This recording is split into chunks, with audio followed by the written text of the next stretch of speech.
ఒకే దేశం ఒకే ఎన్నిక త్వరలోనే సాధ్యమవుతుందని కేంద్ర మంత్రి కిషన్ రెడ్డి ధీమా వ్యక్తం చేశారు. దేశంలో 4-5 నెలలకోసారి ఎక్కడో చోట ఎన్నికలు జరుగుతుండటంతో అభివృద్ధికి ఆటంకం కలుగుతోందన్నారు. వన్ నేషన్ వన్ ఎలక్షన్ పై హైదరాబాద్లో కిషన్ రెడ్డి ఆధ్వర్యంలో నిర్వహించిన అవగాహన కార్యక్రమంలో కేంద్ర మంత్రి శివరాజ్ సింగ్ చౌహాన్ దృశ్య మాధ్యమం ద్వారా హాజరయ్యారు.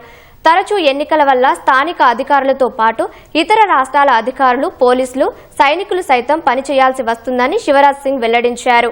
ఎన్నికల ఖర్చు 1,35,000 కోట్లకు చేరిందన్న శివరాజ్ సింగ్ అసెంబ్లీ, లోక్సభ ఎన్నికలు ఒకేసారి జరగటం వల్ల సగానికి పైగా ఆర్థిక భారం తగ్గుతుందన్నారు.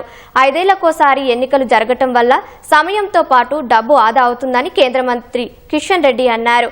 గతంలో ఉగ్రదాడి జరిగితే కొవ్వొత్తుల ర్యాలీలు చేసేవారన్న కిషన్ రెడ్డి ఇప్పుడు దెబ్బకు దెబ్బ తీస్తున్నామని వివరించారు.